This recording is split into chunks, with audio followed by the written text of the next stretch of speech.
Bismillahirrahmanirrahim. Assalamualaikum warahmatullahi wabarakatuh.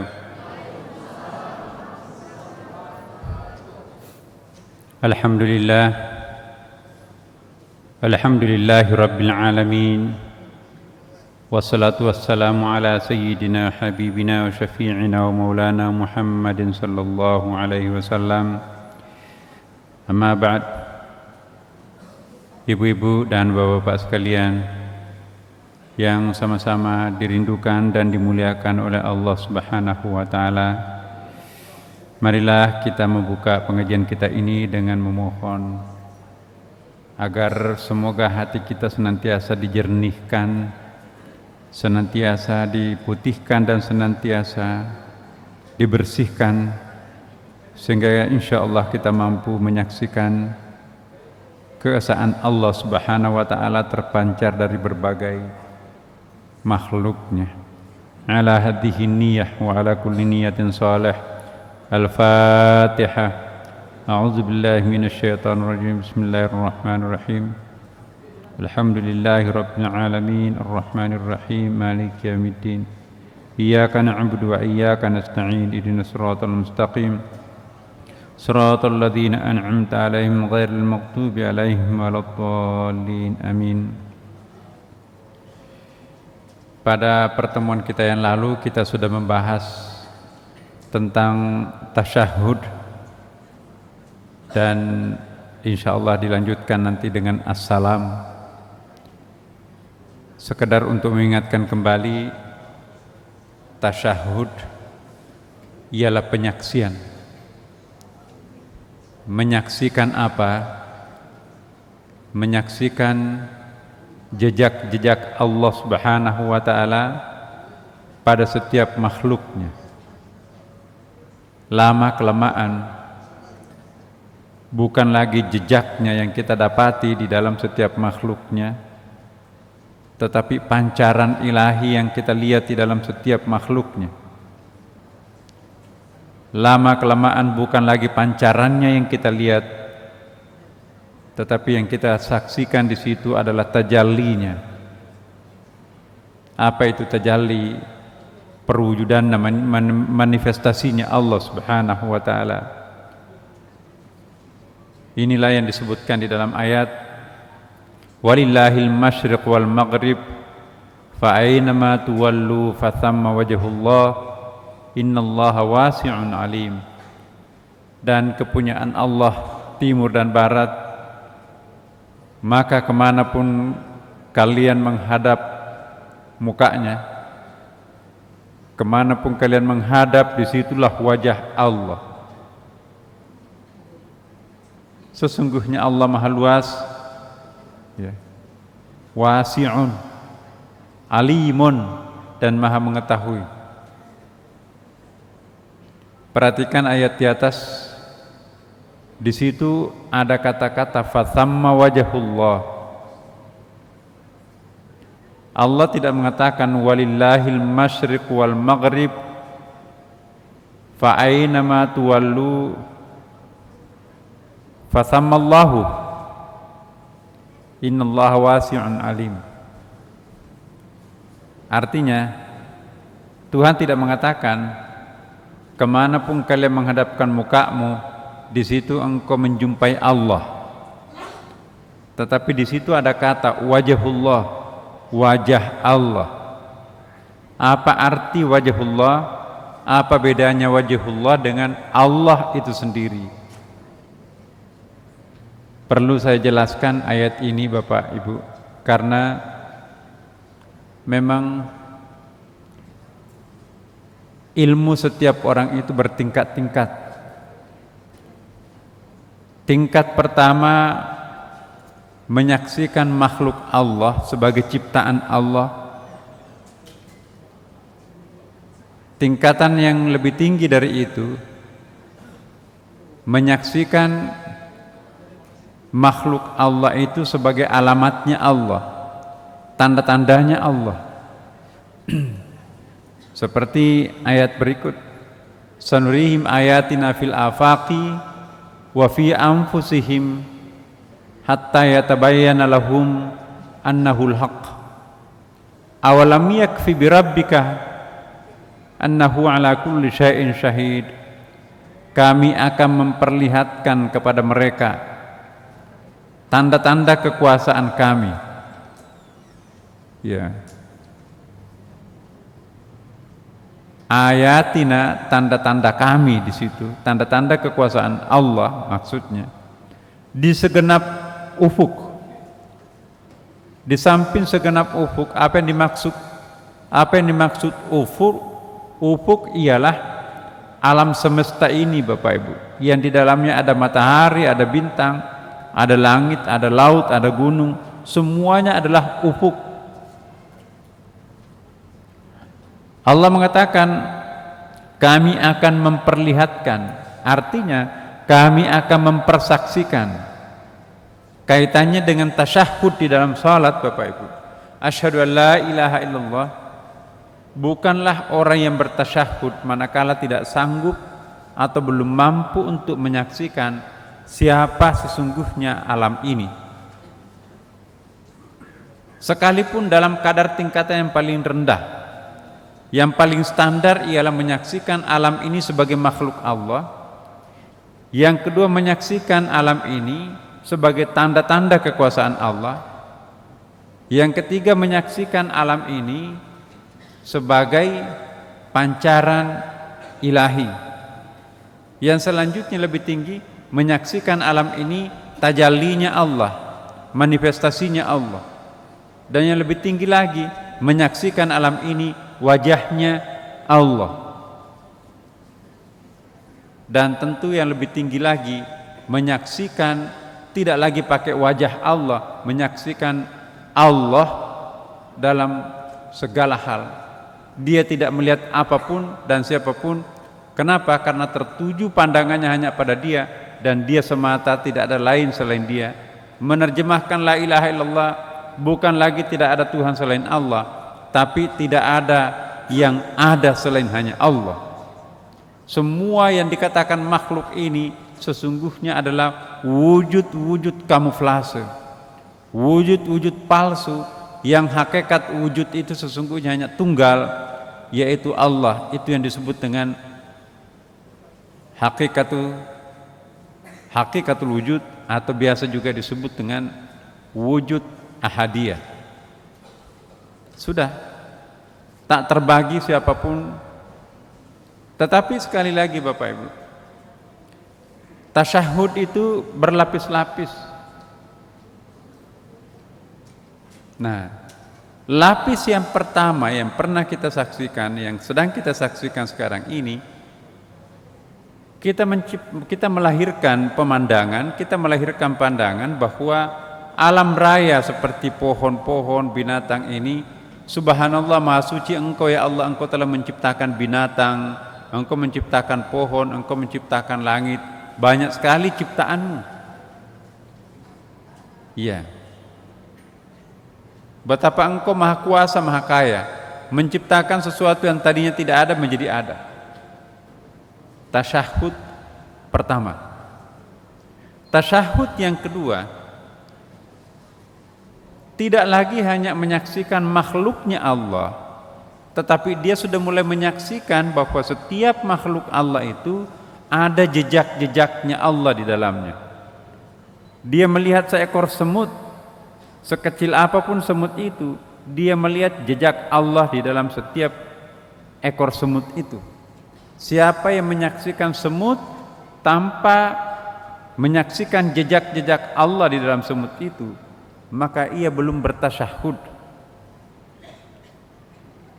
Nah, tapi tasyahud yang kedua,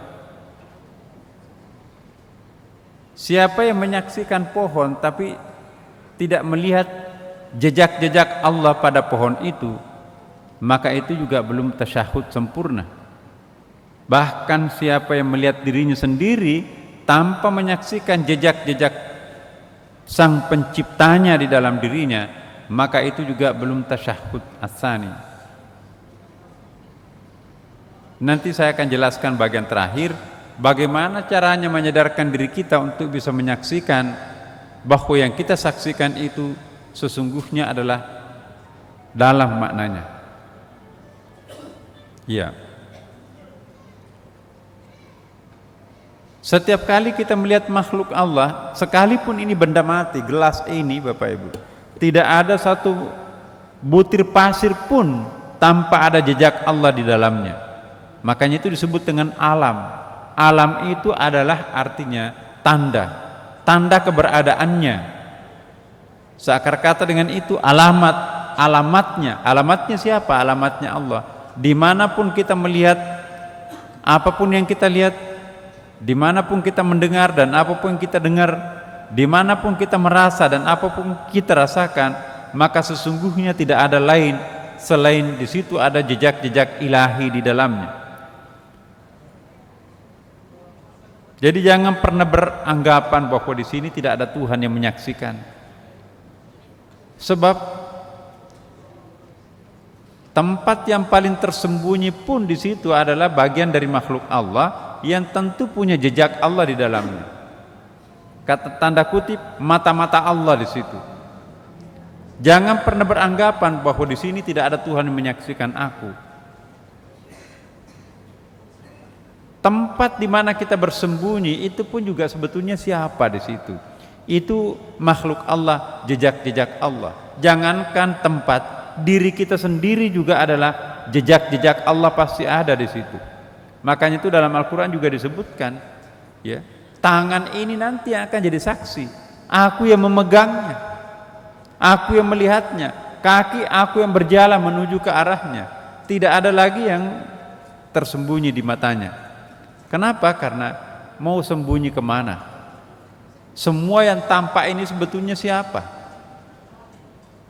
Tidak bisa dipisahkan. Tidak ada satu benda sekecil apapun sampai sebesar apapun tanpa ada jejak Tuhan di situ. Dan setiap jejak Allah itu adalah hidup. Tidak ada benda mati dalam kamus Allah. Ini peringatan buat kita. Jangan mencoba-coba untuk melakukan perbuatan rahasia yang seolah-olah Tuhan pun tidak tahu. Enggak. Orang yang menyadari tasyahudnya, dia tidak akan sembrono melakukan perbuatannya. Kenapa? Karena Tuhan Maha menyaksikan. Dan dia pun juga tidak mau melakukan yang memalukan itu karena dia juga menyaksikan. Selain dia yakin dia disaksikan, dia juga sudah mulai menyaksikan. Ya. Jejak-jejak Allah. Tingkatan yang lebih tinggi ialah bukan lagi jejak-jejak Allah yang dia lihat. Kalau jejak itu misalnya ada seorang anak, oh itu anak bapaknya, keningnya, hidungnya mirip bapaknya, ya. Oh itu anak ibunya, matanya bulat, cantik. Itu ada jejaknya, tapi tidak menyaksikan bapaknya dan tidak menyaksikan ibunya sendiri. Ada pengaruhnya, ada warisannya di situ. Ya. Tapi kalau tingkatan lebih tinggi, dia menyaksikan bapaknya menjelma menjadi dia, ibunya menjelma menjadi dia. Begitu melihat anak itu, maka dia membayangkan bapaknya anak itu dan juga membayangkan ibunya anak itu. Tak terpisahkan lagi. Bukan lagi tersembunyi, artinya dia hadir bersama anak itu, bayangan bapak dan ibunya. Ini lebih tinggi. Lebih tinggi dari itu, dia tidak melihat anaknya, dia tidak melihat bapaknya, dia tidak melihat ibunya, tetapi siapa sesungguhnya yang tampak itu? Itu tidak lain adalah tajallinya Allah. Itu hanya cermin, tapi di depan cermin itu ada siapa? Ada Allah Subhanahu wa taala. Dan itulah yang disebut tadi dengan walillahil masyriqu wal maghrib fa aynama tuwallu fathamma wajhullah. Kemanapun kalian akan menghadap, di situ engkau menjumpai wajah Tuhan. Dalam ilmu tasawuf tingkat tinggi ibu bapak, wajahullah itu bukan apa yang disebut dengan hadratul ahadiyah, bukan ahadiyahnya, tetapi wahidiyahnya. Wajahullah Itu sama dengan al-ayanu tsabit, setingkat dengan ilmunya Allah, setingkat dengan sifat-sifat Allah, setingkat dengan nama-namanya Allah. Pernah saya mencontohkan kertas blame ini berisi wajah Allah, itu ialah kertas yang ada tulisannya itu. Kalau nanti wajah Allahnya itu, kalau wajahun itu ditiadakan, yang tinggal hanya Allah, maka yang muncul di situ adalah ahadiyahnya. Berarti hati-hati kita Bapak Ibu, jangan sampai kita menganggap diri kita itu sudah sampai ke puncak. Tidak, di atas puncak masih ada puncak daripada segala puncak. Kapan orang masih menganggap dirinya sudah berada di puncak, itu belum di puncak. Ketika orang sudah sampai di puncak, dia sudah kehilangan dirinya sendiri. Nah, jadi walillahil masyriqu wal maghrib fa aina ma tuwallu fa thamma, bukan lagi fa thamma wajhullah, tapi fa thammallahu. Bukan lagi wajah, karena kalau wajah itu misalnya apa ya, wajahnya kayak gitu mau jadi presiden, wajahnya kayak gitu mau menjadi wali kota. Jadi wajah di situ adalah lambang keberadaan sosok, bukan langsung kepada zatnya itu sendiri. Jadi wajah itu masih ada unsur metafornya di situ, belum denotatifnya, tapi masih konotatifnya itu sendiri. Nah, ini permainan apa namanya, seni bahasa ini. Seringkali kan kita juga mengatakan, kemanapun kalian menghadapkan mukamu, di situ engkau menjumpai wajah Allah. Artinya seolah-olah menjumpai Allah di situ. Enggak. Wajahullah itu bukan Allah itu sendiri, tetapi melalui penampakannya Allah lewat pohon. Siapa yang tampak dalam bentuk pohon, siapa yang tampak dalam bentuk langit, dan siapa yang tampak dalam bentuk apapun yang kita lihat, itu adalah wajahullah. Tetapi tidak bisa kita mengatakan bahwa pohon itu Allah. Belum waktunya. Tingkatan yang paling puncak nanti akan sampai kepada tasyahud puncak. Saya tidak tahu sampai kapan nanti kita akan mencari ini. Jadi anak tangga itu Bapak Ibu bertingkat-tingkat. Tidak boleh seorang ulama, seorang kiai, seorang mursyid, siapapun mengklaim dirinya aku sudah sampai ke puncak. Orang yang mengklaim dirinya sudah sampai ke puncak itu berarti masih sadar dia enggak sampai ke puncak. Justru yang sampai ke puncak itu sudah tidak ada kata-kata lagi. Selama ada kata-kata dan selama masih ada ekspresi, maka dia belum di puncak. Justru kalau orang sudah sampai ke puncak, enggak ada yang kenal. Siapapun dia enggak mau kenal. Dia tidak ingin dikenal. Hati-hati, berkali-kali saya mengingatkan Bapak Ibu sekalian, jangan memandang enteng orang yang tidak terkenal. Seringkali orang yang tidak terkenal itu justru sangat terkenal di langit, di bumi ini nggak ada yang kenal dia. Kalau ada orang mempopulerkan dirinya entah itu sebagai apapun juga, maka bukan dia. Yang paling sejati seorang manusia ialah manakala mampu menyembunyikan dirinya kepada siapapun, termasuk menyembunyikan pada dirinya sendiri. Sudah menemukan karama keajaiban, tapi tetap menafikan, bukan saya, aku tidak pantas menemukan itu. Ya. Ada juga orang bisikan iblis, tapi dianggap kami dapat bisikan malaikat tadi malam. Nah, ambisi seperti ini muncul banyak orang. Baru keajaiban-keajaiban kecil yang diberikan Tuhan sudah mempromosikan dirinya itu memiliki keajaiban besar. Jangan pernah Bapak Ibu. Sebab manakala kita mendeklarasikan diri memiliki keunikan, kekhususan dari Allah, maka itu kita menutup diri kita sendiri. Terputus hubungan kita lagi dengan, tertutup pintu langit lagi. Jadi manakala kita menemukan kekhususan dari Allah, mulailah rapat-rapat mulut ini jangan ungkapkan. Ya.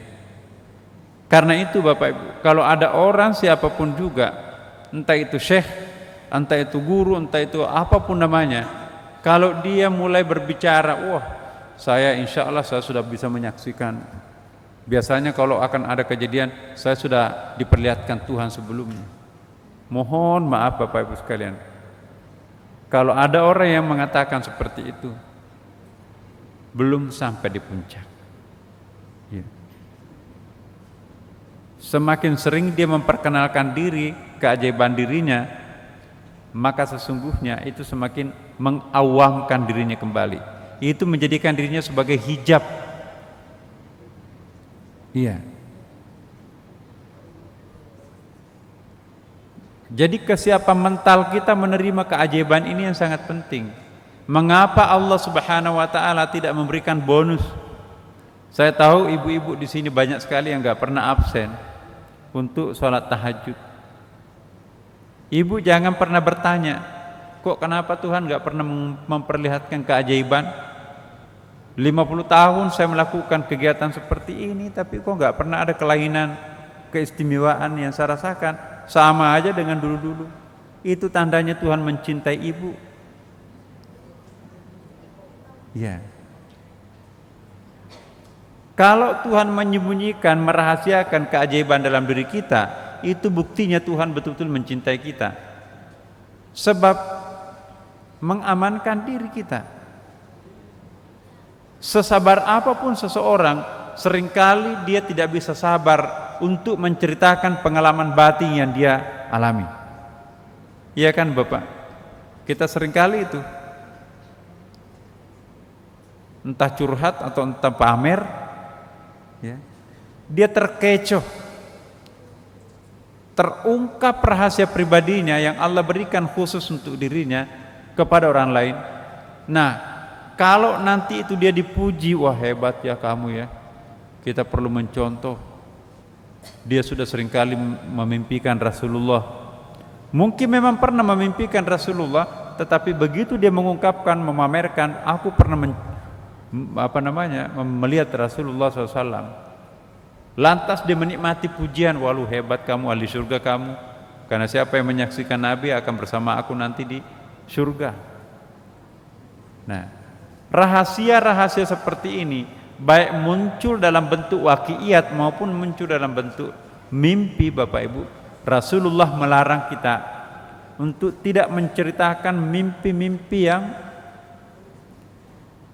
indah, pengalaman-pengalaman batin, kecuali kalau itu adalah amanah, minta pandangan, sesuatu yang sangat prinsip. Contohnya Nabi Ibrahim, contohnya juga Nabi Yusuf, itu Nabi. Dan itu juga ada ulama yang membenarkan boleh asal itu kepada mursyid. Inni ra'aitu ahada asyara kaukaban wasyamsa wal qamara ra'aituhum li sajidin. Aku melihat 11 bintang. Ayah, dia sampaikan kepada ayahnya Yakub. Satu di antara 11 bulan itu yang paling bercahaya. Dari situ kan dia melihat akunya yang bercahaya. Akhirnya sang ayah mengatakan, la taksus ru'yaka, jangan pernah memberitahukan mimpi-mimpimu kepada orang lain, terutama kepada kakak-kakakmu.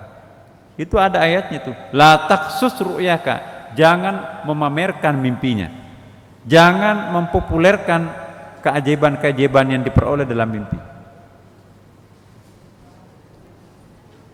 Kejadian yang sama juga terjadi pada Nabi Ibrahim. Mimpi juga Nabi Ibrahim. Ya. Inni ara fil manami athbahuka fandur madza tara. Aku melihat dalam mimpi, aku menyembelih engkau anak. Madza tara, bagaimana pendapatmu? Nah, if'altu maru satajiduni insyaallah minas sabirin. Wahai ayah, kerjakanlah apa yang engkau lihat dalam mimpimu itu. Insyaallah engkau akan melihat anakmu dalam keadaan sabar. Sembelilah Ismail pada waktu itu kan. Pengecualian seperti itu dimungkinkan, tetapi kalau tidak ada karinahnya, tidak ada hubungannya dengan peristiwa-peristiwa hukum, hanya Allah mempertunjukkan satu kelebihan, sujud syukur alhamdulillah. Kalau mau catat biar kenang-kenangan, pada malam sekian tanggal sekian saya berjumpa titik-titik siapa, ya. Nah, boleh menceritakan ajaran yang diperoleh dari yang datang mengajar itu, tapi jangan ceritakan prosesnya. Pelajaran yang berikut ini pelajaran yang diajarkan guru spiritual saya yang datang tadi malam, menggunakan jubah putih, hanya datang sesaat, hanya menitipkan penjelasan ini. Penjelasan ini saya sampaikan 1, 2, 3, 4. Jangan menceritakan prosesnya, siapa yang datang mengajarkan, tapi sampaikan ajarannya kalau itu memang tidak peka untuk masyarakat. Kita akan tahu jamaah kita, tidak semua yang datang itu harus disampaikan kepada jamaah. Ada hal-hal tertentu belum waktunya. Ada hal-hal tertentu hanya kelas-kelas terbatas yang bisa disampaikan materi itu. Tapi ada juga terbuka boleh. Tapi tidak perlu diceritakan, Pak, siapa yang ngajarin? Saya tidak pernah baca bukunya tuh.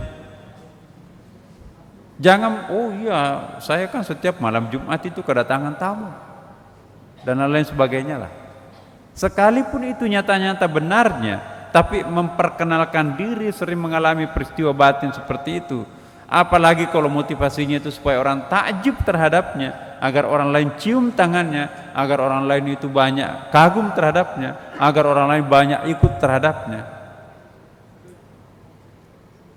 itu turun martabatnya orang itu. Lihat di dalam Ihya Ulumuddinnya Al-Ghazali, Bapak. Ada seorang guru di situ, rutin memberikan pengajian, tapi satu saat dia ngintip, wah ini sudah lebih 5 orang muridnya, tidak mau keluar. Salah seorang muridnya menyampaikan kepada Syekh, Syekh, itu jamaah menunggu di depan, kenapa enggak keluar? Saya takut. Kenapa? Sudah lebih 5 orang. Ya. Takut punya murid lebih 5 orang. Jadi jangan ada kebanggaan, semakin banyak murid yang mengikutinya, semakin merasa bangga. Ya. Seorang sufi yang diungkapkan Imam Al-Ghazali itu, justru gurunya itu tidak ingin keluar di depan untuk mengajar di masjidnya itu. Kenapa? Karena muridnya sudah lebih 5 orang. Ketika ia masih 5, berarti 5 maksimum, dia masih leluasa ngajar. Begitu keluar, banyak sekali orang. Takut, saya takut mengajar. Jangan sampai nanti dalam hati saya bangga, murid saya banyak sekali. Sekali lagi Bapak Ibu mohon maaf, guru yang bangga dengan muridnya semakin banyak, semakin membludak, apalagi diungkapkan, kalau saya tuh sekian, nauzubillah min dzalik, itu sudah ada unsur riya di situ. Awal-awalnya mungkin berkah, tapi lama kelamaan itu menjadi hambar. Sekalipun menarik apa yang dia ceritakan, tetapi yang tinggal dalam batin kita itu mulai berkurang. Itu pertanda bahwa mursyid, guru, ustadz itu sudah mulai kemasukan riya. Iya. Saya nggak tahu, mungkin juga saya termasuk di antaranya Bapak Ibu sekalian. Allahu a'lam. Saya manusia biasa juga. Ya. Tetapi kita berusaha untuk istiqamah, tidak memamerkan. Tapi kalau kenyataannya makin hari makin banyak, ya menurut hemat saya kita juga tidak tepat untuk menolaknya. Orang sedang kehausan butuh minum, sementara kita punya air minum, apakah kita tidak termasuk orang yang pelit? Selama masih ada air minum kita, jangan pernah menolak untuk memberi minum kepada orang lain. Ya. Kecuali kalau memang ada kekhawatirannya yang lain, ada indikasi-indikasi yang ditakutkan, serahkan kepada Allah Subhanahu wa taala.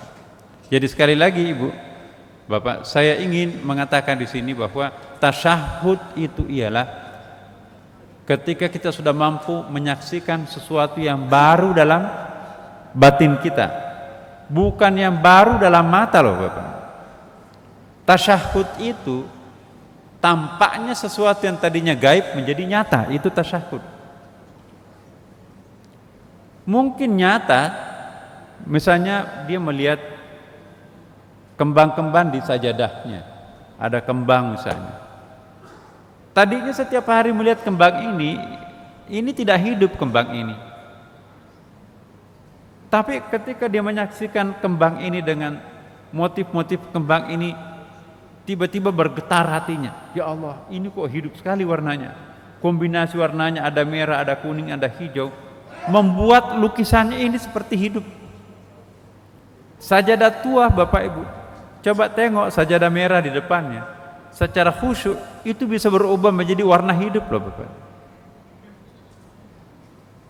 Selama ibu menyaksikan cerminnya, tidak akan mendapatkan apapun. Tapi kalau Bapak Ibu sudah mampu menyaksikan bayangan yang ada di cermin itu, maka ibu sudah mulai mendapatkan. Ya. Kadang-kadang kita memperhatikan cerminnya, nggak ada tuh di sajadah itu bayangan arasy. Selama kita masih fokus melihat sajadahnya, maka arasnya tidak akan terlihat. Tapi kalau sajadahnya hilang, yang ada hanya dia, maka tampaklah di situ arasnya. Seperti Rasulullah, setiap kali dia meruku dalam salat, dia saksikan pemandangan arasy. Bangkit dari ruku, dia seperti diselimuti oleh cahaya-cahaya arasy. Lalu sujud, tenggelam di dalam arasy, tidak ada lagi jarak dengannya. Pemandangan seperti ini yang disaksikan Nabi pada Isra Mi'raj. Nah, bulan-bulan ini kan kebetulan Isra Mi'raj nih Bapak Ibu. Nanti pada satu saat, mungkin minggu depan saya akan jelaskan sedikit apa makna spiritual Mi'raj. Ya. Sebab ada 2 malam Bapak Ibu. Nanti kita jelaskan lebih rinci. Ada 2 malam yang bergandengan satu sama lain, tidak bisa dipisahkan. Lailatul Qadar dan Lailatul Mi'raj. Lailatul Qadar membumi untuk melangitkan. Lailatul Mi'raj melangit untuk membumikan. Dua-duanya untuk fasilitas manusia di hadapan Allah Subhanahu wa taala. Apa yang membumi? Quran. Apa itu Quran?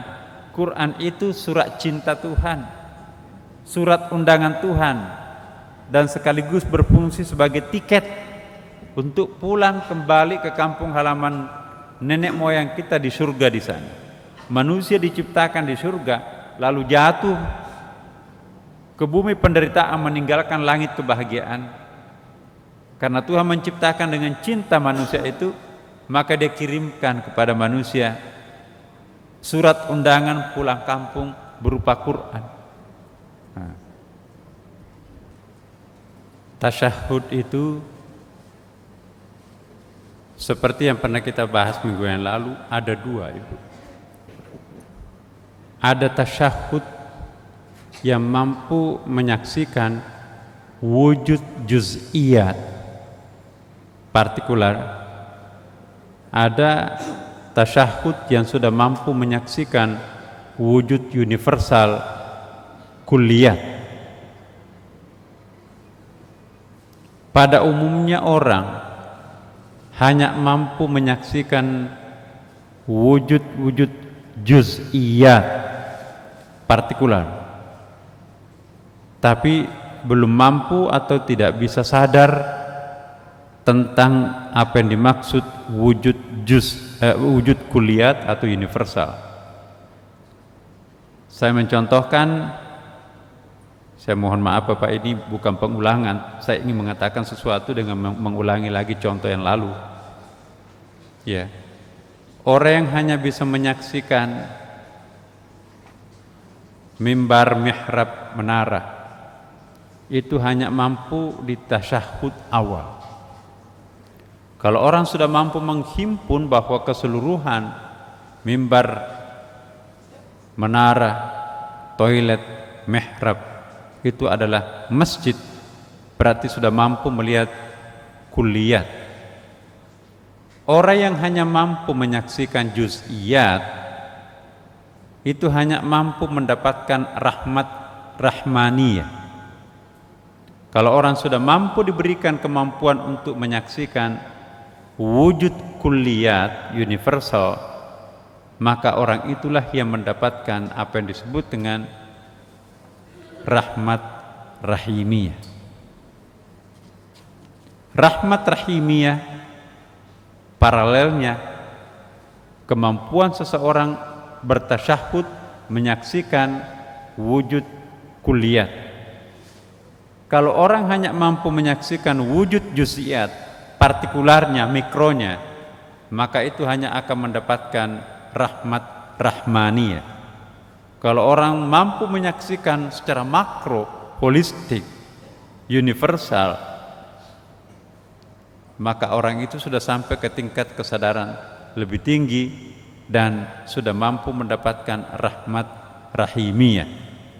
Mana yang lebih tinggi, rahmat rahmaniyah atau rahmat rahimiyah? Rahmat rahimiyah. Tidak gampang meraih rahmat rahimiyah, Ibu. Perlu ma'rifah. Untuk mendapatkan ma'rifah perlu orang belajar. Orang yang tidak pernah mencari, orang yang tidak pernah belajar, bagaimana bisa mendapatkan ma'rifah? Kecuali kalau orang itu langsung mendapatkan izin Allah, seperti Nabi misalnya. Para Nabi tidak perlu susah-susah belajar. Allah meletakkan, menggelindingkan wahyu ke dalam benaknya, maka dia menjadi pintar secara otomatis.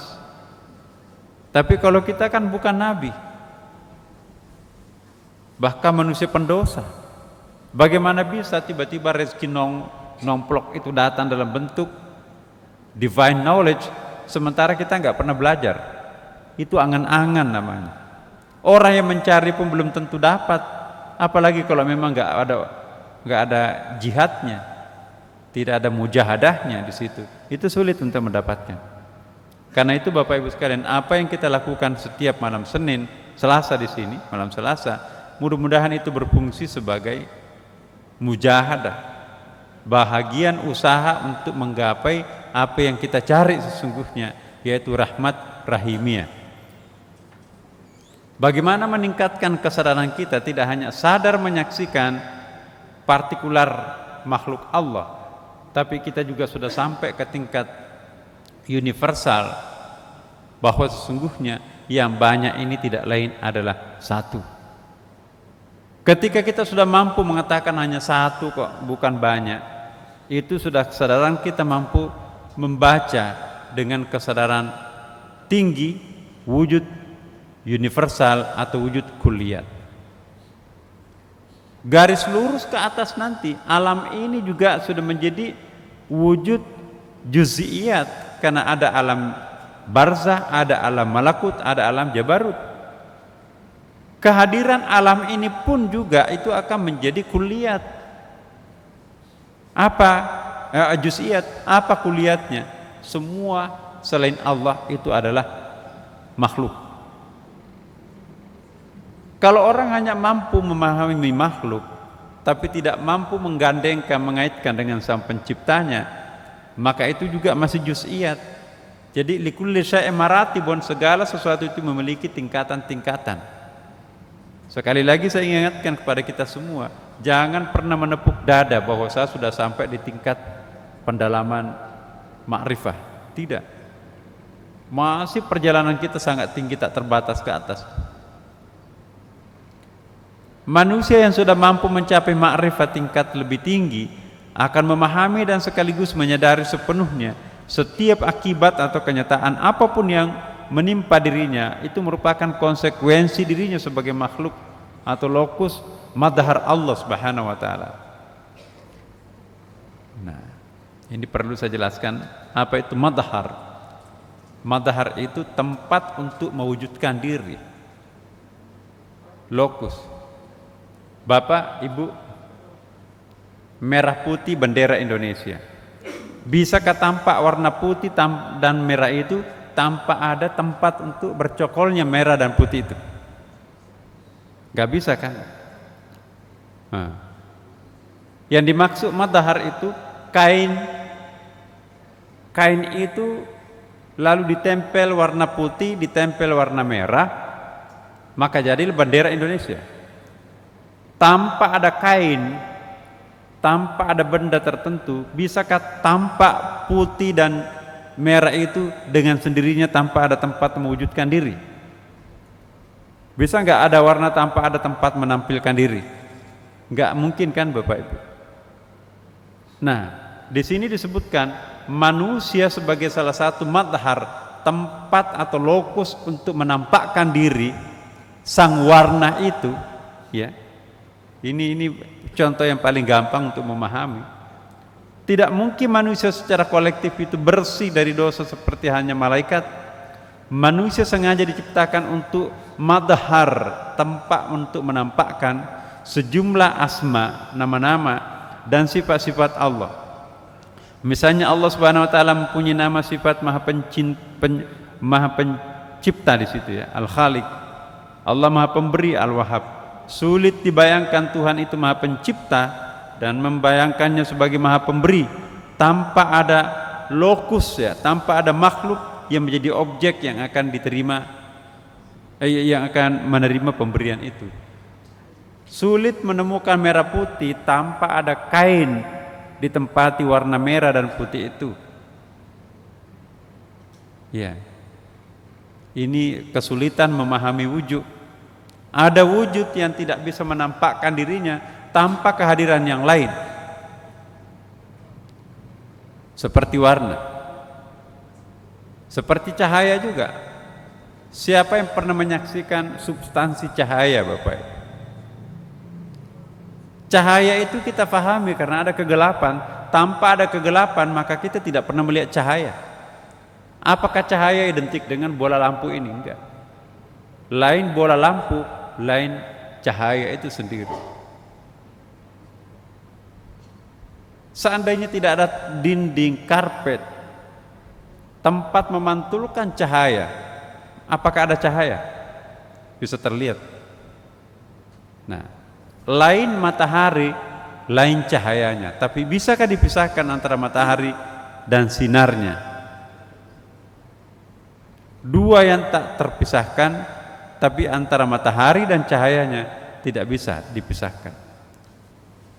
Salah kalau kita mengatakan cahaya itu adalah matahari. Ada lampu senter memancarkan cahaya juga. Lampu senter bukan matahari. Semua cahaya adalah matahari. Salah. Semua matahari adalah cahaya. Anak kita menggambar lambang matahari di buku, nggak ada cahayanya tuh. Matahari tapi tertutup awan, nggak ada cahayanya itu. Jadi misteri cahaya itu sendiri juga sama dengan warna. Makhluk Allah ini pun sulit sekali kita fahami, apalagi sang dianya itu sendiri. Jadi perlu kesadaran. Nah, mungkin pertanyaan Ibu sebagai terakhir, bagaimana caranya kita memahami hakikat wujud itu sendiri? Ya, resep yang paling sederhana Bapak, kalau kita sholat itu kan pasti harus khusyuk ya kan. Aqimis sholata lidzikri, dirikanlah sholat untuk khusyuk memperhatikan aku. Nah, saya ingin menganalogikan ini, Ibu, Bapak, besok pagi-pagi di taman atau di depan rumahnya, khusyuklah melihat tanaman, uji pada kembang, khusyuk melihat lambang kembang ini dalam kain. Ya, hayati, siapa engkau? Warnamu indah sekali. Siapa engkau sesungguhnya tampil dalam bentuk merah putih jingga dan seterusnya. Setelah itu hilangkan pertanyaan, nikmati warna-warni ini.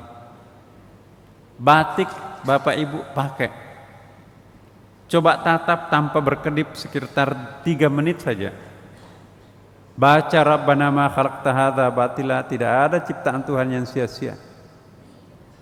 Siapa sesungguhnya yang aku lihat ini? Warna-warni batik ini siapa engkau sebetulnya tampil dalam bentuk warna? Ya. Tataplah langit, pulang salat subuh, mampir di depan pagar, tapi jangan kasih lihat orang. Nanti wah ini ada orang gila baru ini. Ya betul. Salah satu ya rahasia yang sering dilakukan oleh para ahli meditasi, bahkan dianjurkan dalam satu buku meditation itu, setiap orang itu harus menyiapkan waktu 5 menit untuk menatap langit. Tataplah langit dengan penuh persahabatan, tataplah langit seolah-olah kita menatap wajah Tuhan. Fawalli wajhaka fa inna tuwallu fatamma wajhullah. Tataplah kemudian setelah melihat langit, bintang, kemudian tarik pandangannya, tataplah pohon-pohon, tataplah kembang-kembang itu tanpa berkedip dengan menyebut la ilaha illallah, la ilaha illallah, la ilaha illallah. Maka pada saat itu hati kita itu akan tenang, Bapak Ibu. Ya Allah, sekian lama saya sia-siakan.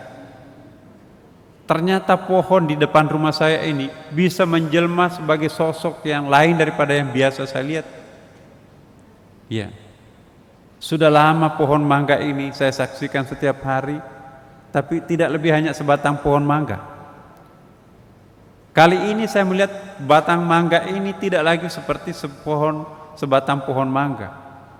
Ini memancarkan sesuatu. Ya. Seperti daun-daunnya yang hijau itu juga ingin berdialog dengan saya. Lihat aku ini, siapa aku sebetulnya. Ya. Engkau hidup, makan, tumbuh besar, apa bedanya aku? Aku juga butuh makan. Aku juga hidup seperti Anda. Ya. Lihat daun yang kemarin menguning sudah jatuh. Lihat batangku, makin hari makin keriput kan, sama dengan wajahmu. Itu coba lihat anak-anak saya, batang-batang muda, ya, itu masih seger tuh, nggak ada keriputnya di kulitnya tuh. Sama dengan anakmu itu. Coba lihat batang yang sudah lama rebah, mati itu, keriputnya sudah hilang, menjadi tanah. Innalillahi wa inna ilaihi raji'un. Analogi-analogi seperti ini muncul bukan dimunculkan oleh akal pikiran, tetapi perasaan yang memunculkan. Kalau logika yang memunculkan itu tidak merasuk dalam batin, tapi kalau perasaan yang memunculkan itu yang merasuk dalam batin kita. Seandainya Bapak Ibu mampu mengendalikan batinnya, maka Ibu Bapak bisa belajar kepada sebatang pohon. Contohnya Nabi Musa belajar kepada pohon. Yang menjelaskan beberapa problem Nabi Musa itu sebatang pohon. Yang menjelaskan problem yang dihadapi Nabi Sulaiman ialah seekor burung. Wa 'ullimna mantiqat thair. Hanya saja karena kalau kita melihat pohon itu selalu akal yang dominan. Lain Bapak Ibu, kalau akal yang melihat pohon, akal yang dilihat, yang dipakai untuk melihat rawa-rawa misalnya, itu lain sekali. Pohon dilihat oleh akal, ini kalau kita tebang berapa meter kubik ini, kalau diekspor ke luar negeri itu pasti harganya mahal nih. Itu akal tuh. Tapi kalau perasaannya menyaksikan pohon itu, oh ini pohon sudah mulai keriput nih. Subhanallah, tidak ada bedanya dengan aku. Wahai pohon, barangkali kita seumur ya. Dia lihat di sampingnya ada anaknya, ya, keriputnya kecil-kecil. Tapi dia lihat juga di belakang ada yang baru tumbuh, nggak ada keriputnya sama sekali, masih hijau. Itu cucunya tuh. Ya. Dia lihat sampai ke atas, subhanallah, betapa mulia engkau wahai pohon. Engkau telah menyumbangkan jasamu untuk ditempati ratusan ekor burung untuk beranak pinak di atasmu. Subhanallah. Ya, betapa mulia engkau wahai pohon, tempat untuk berteduh orang yang kepanasan. Engkau berdiri menancapkan dirimu di sini, dimanfaatkan oleh banyak orang untuk berteduh di bawahmu, ditempati anak-anak untuk bermain-main di bawahmu. Itu perasaan yang menyaksikan pohon, sehingga ingin memelihara, mempertahankan pohon itu. Wahai pohon, tumbuhlah engkau lebih lama memberi manfaatmu kepada orang lain. Tapi kalau akal yang melihat, siapa yang punya senso gergaji ya? Ini kita mau tebang ini mumpung dolar harganya tinggi ini. Tidak pernah ada bayangan bahwa tempat ini ditempati orang untuk berteduh, ditempati burung-burung serangga untuk beranak pinak, bersarang di situ. Dan siapa pohon itu Bapak Ibu? Dan siapa diri kita? Sama-sama makhluk. Hanya wujud juz'iyahnya dalam bentuk pohon, wujud juz'iyah kita dalam bentuk manusia, tapi kuliatnya sama. Sama-sama alam, sama-sama alam syahadah, sama-sama alam tampak. Iya kan Bapak Ibu? Kalau kita menyaksikan persamaan kita dengan seluruh makhluk yang ada, maka itu tasyahud namanya Bapak. Tapi kalau tidak ada perasaan dalam menyaksikan apapun, itu bukan tasyahud. Orang yang salat, asyhadu an la ilaha illallah wa asyhadu anna muhammadar rasulullah, itu pasti mampu mengidentifikasikan dirinya dekat. Orang yang sudah tasyahud tidak pernah kesepian. Dan orang yang masih sering kesepian, merasa lonely dalam hidupnya, itu tidak pernah bertasyahud. Tasyahud artinya menjalin komunikasi dengan siapapun. Aku adalah bahagian dari engkau. Wahai gelas, tanpa engkau bagaimana aku bisa merasakan kepuasan dari dahaga. Ya. Jangan habis manis cepat dibuang. Gelas nggak ada airnya, nggak mau ditengok gelas itu. Wahai gelas, sungguh pun engkau kosong, nggak ada isimu, tapi engkau telah memberikan kepuasan banyak tenggorokan. Ya. Dia tidak akan menendang, dia tidak akan membuang. Wahai tempat tisu, sekalipun nggak ada isimu, tetapi engkau telah berjasa untuk menampilkan, dan betapa banyak orang yang engkau puaskan untuk itu. Ya. Lihat jasanya ini siapa. Ya. Jangan hanya memuji mihrab, engkau tempat bersih, doa dikabulkan di sini, tapi tidak mau menengok dan tidak memberi harga toilet. Kamu toilet, lihat, tanpa engkau hadir di masjid ini tidak sempurna. Aku lebih sering masuk ke tempat ini daripada ke mihrab. Jangan membenci toilet, karena tanpa toilet tidak sempurna masjid. Jangan memuja hanya mihrab, sekalipun itu memang bersih, tapi sekali lagi tanpa kehadiran toilet, maka tidak lengkap kehadiran masjid itu sendiri. Ya.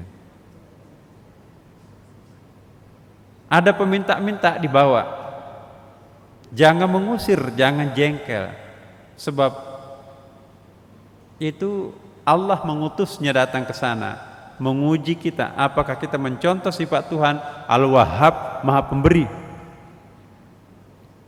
Takhallaqu bi akhlaqillah, contohilah akhlak Allah. Allah Maha Pemberi. Nah sekarang turun di lantai bawah, ada orang minta-minta. Ada uang di dompet, ada uang kecil, ada uang besar. Mau nggak kita ringan tangan memberikan kepada mereka? Kalau enggak, berarti kita hanya teori, tapi belum ada praktek. Allah melengkapi masjid ini dengan menghadirkan lapangan praktek. Tanpa kehadiran mereka itu tidak memfasilitasi masjid ini menampilkan, mengaktualisasikan sifat Allah Al-Wahhab, Maha Pemberi. Ada anak-anak kecil dibawa tertidur. Wujudkan bagaimana menampilkan Ar-Rahim, Allah Maha Penyayang. Begitu melihat orang, kasihan ini tidur di lantai musim hujan, nggak ada karpetnya sedikit pun, nggak ada alasnya. Bagaimana kalau anak saya tidur seperti ini?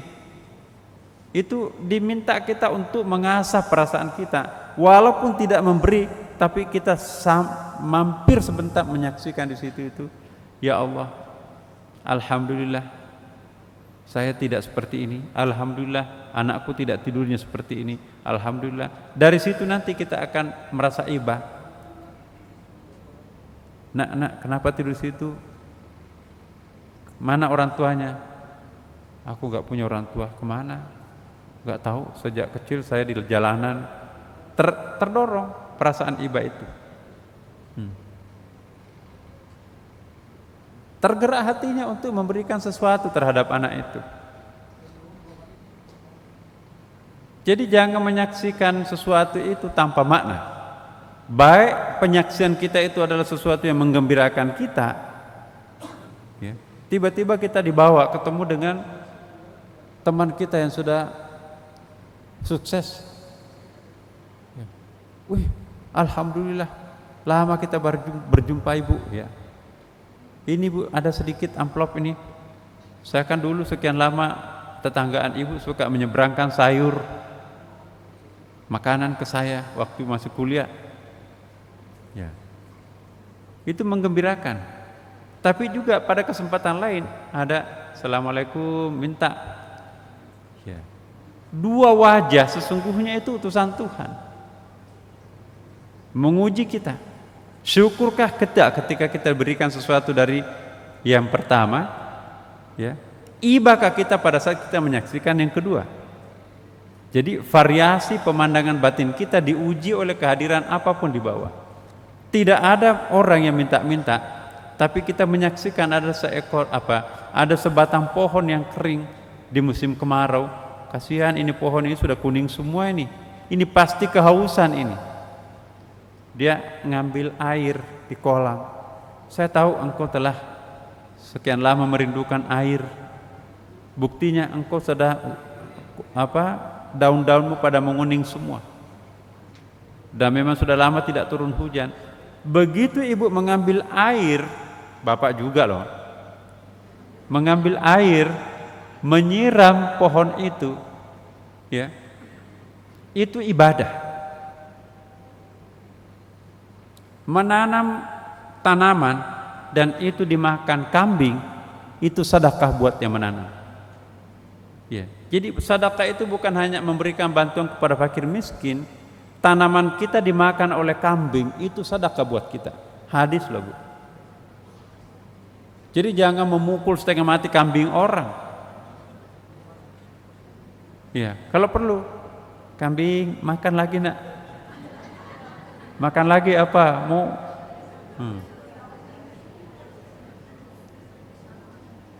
Lama kelamaan kami gitu. Terima kasih Mas, sudah kenyang. Dan bisa jadi bersuara tapi tidak melalui tenggorokannya. Perasaan bahasa batinnya itu ditangkap oleh batin kita. Oh, kamu sudah kenyang ya. Coba bersahabat dengan kucing, Ibu. Saya yakin di sini ada yang pelihara kucing. Kucing itu sensitif loh.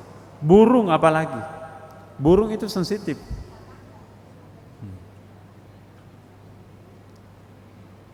Burung tahu mendeteksi wajah.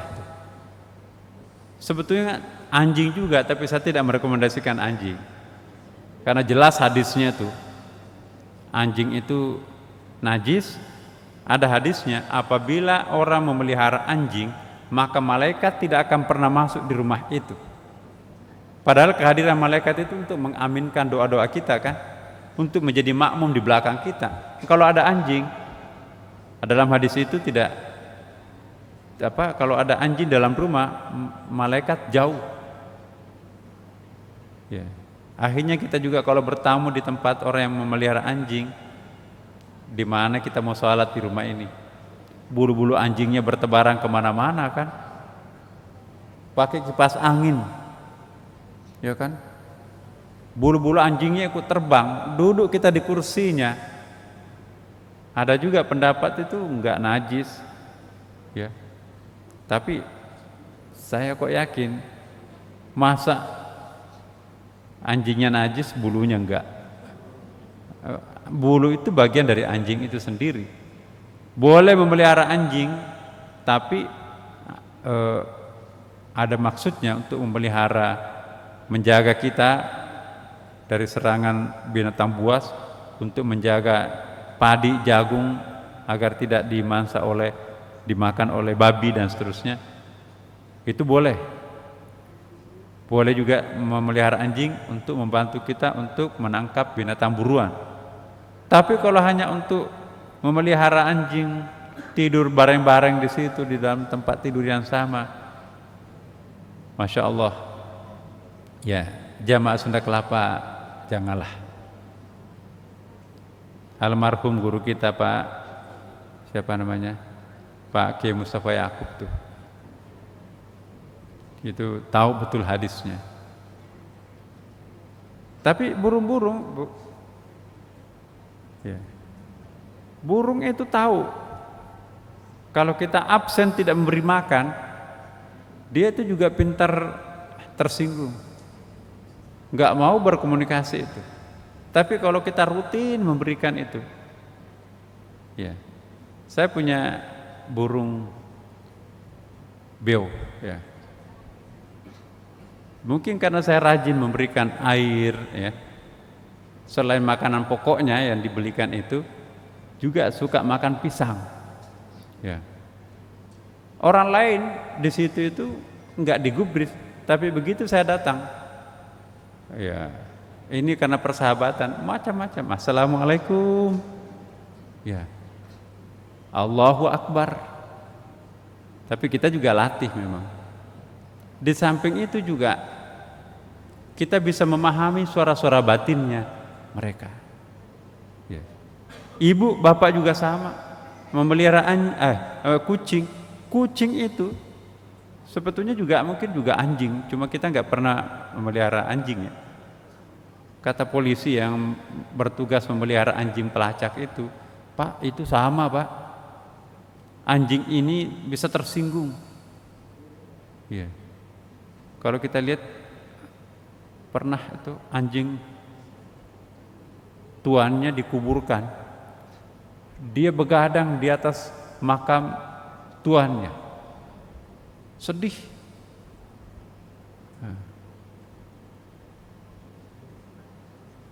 Apalagi anak kandung kita sendiri, Bapak Ibu.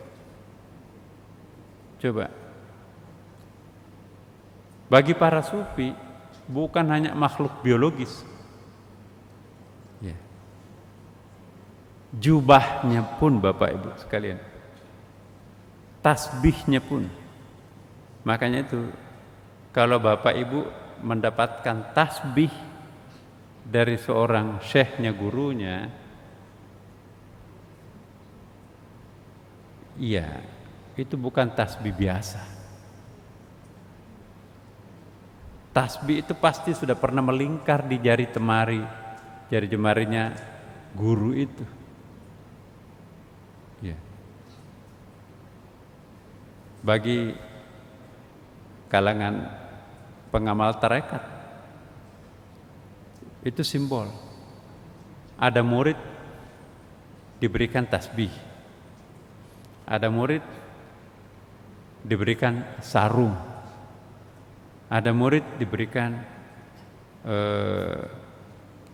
jubah.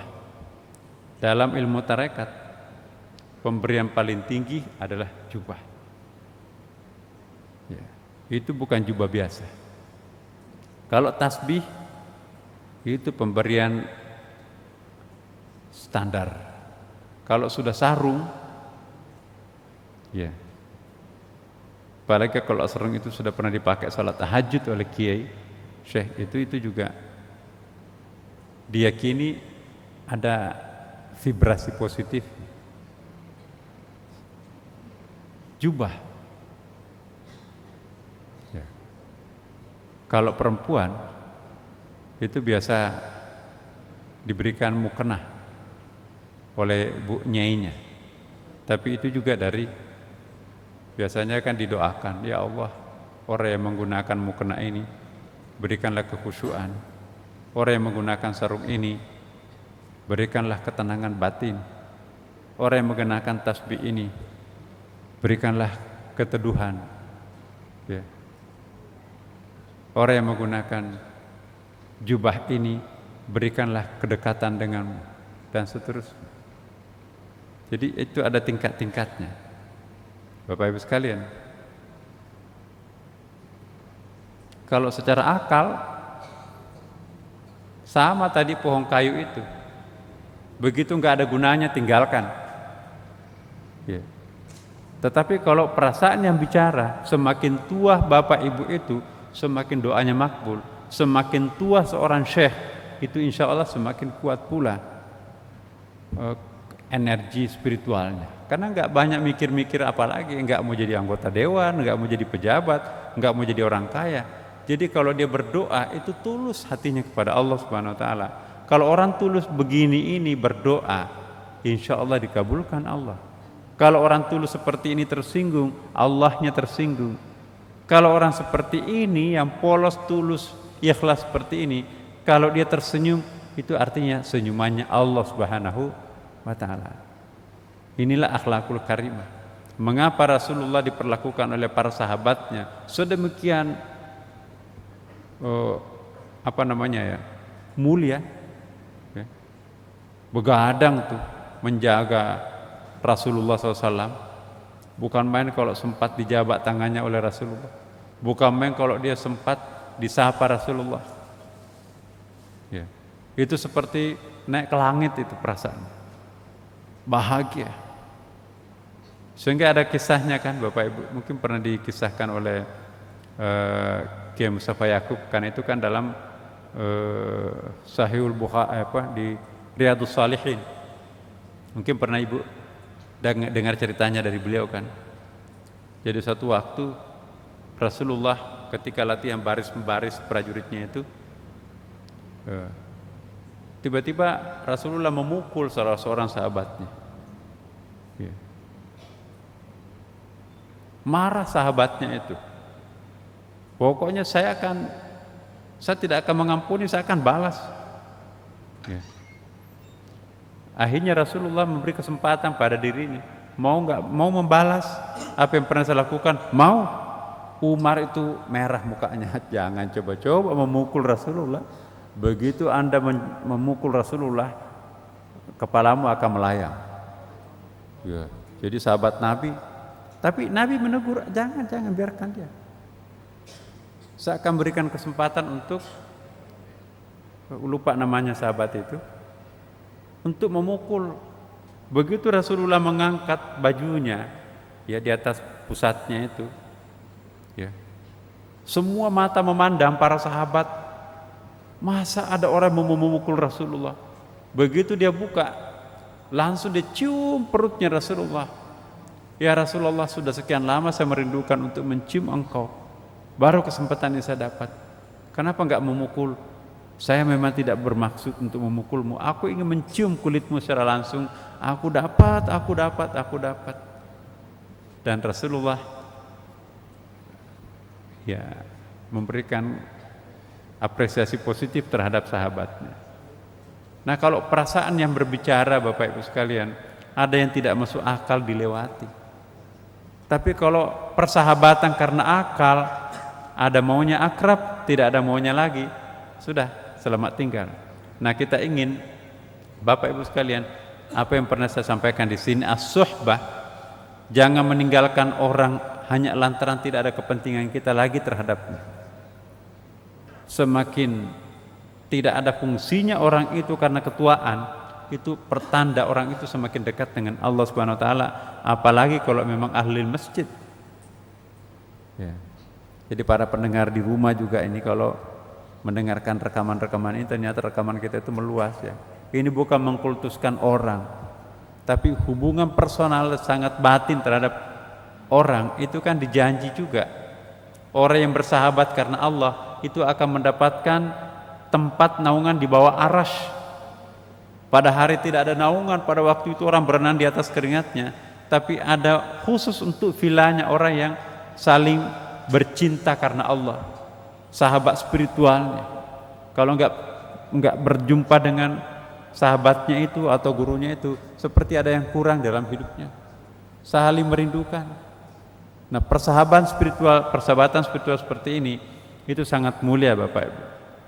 Nah, inilah sebetulnya yang kita akan jalin. Semoga suasana berjamaah kita di Masjid Sunda Kelapa ini terpaut juga perasaan saling satu, tetangga-tetangga tempat duduk kita itu juga ya, saling mencintai, saling merindukan satu sama lain, saling mendoakan satu sama lain. Kalau ada di antara kita ini yang sakit, dianjurkan Nabi, tengoklah sahabatnya. Kalau ada yang meninggal, antarlah mereka itu pergi ke makamnya. Perempuan dulu dilarang, kecuali perempuan jangan menziarahi kuburan, jangan datang ke kuburan. Itu ada hadisnya. Tapi akhir hayatnya Rasulullah keluar hadis baru, ala fazuruha kuntu nahaikum an ziaratul kubur. Saya dulu pernah melarang kalian itu untuk berziarah kubur, para perempuan. Tapi sekarang ini kalian sudah matang, ketahuilah, lakukanlah ziarah kubur. Jadi kalau hanya membaca sepotong hadis yang turun pertama, tidak membaca hadis kedua, akhirnya itulah yang mengatakan, perempuan jangan pergi ke kuburan. Kasihan banget perempuan, padahal cintanya lebih kuat daripada laki-laki sebagian kan. Jadi kalau berpedoman kepada hadis ini, perempuan boleh ziarah kubur. Memang pernah dilarang, tapi sekarang menjadi diizinkan kembali untuk menziarahi kuburan itu. Kenapa? Karena ziarah kubur itu pelajaran spiritual yang sangat berharga. Inilah materi kita pagi hari ini, pagi suasana batinnya pagi ya, malam hari ini Bapak Ibu sekalian. Dan jangan lupa ini sudah masuk bulan Rajab ya Bu, Bapak. Bulan Rajab sebentar lagi Sya'ban, semakin dekat dengan Ramadan jangan pernah absen salat tahajud. Ya. Salat tahajud, mulai buka Quran, mulailah baca zikir-zikirnya.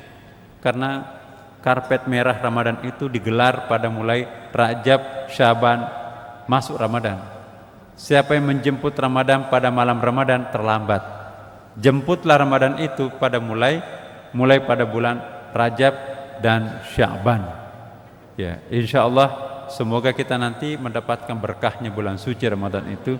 Al-Fatihah. A'udzubillahi minasyaitonirrajim. Bismillahirrahmanirrahim. Alhamdulillahirabbil alamin arrahmanir rahim maliki yaumiddin.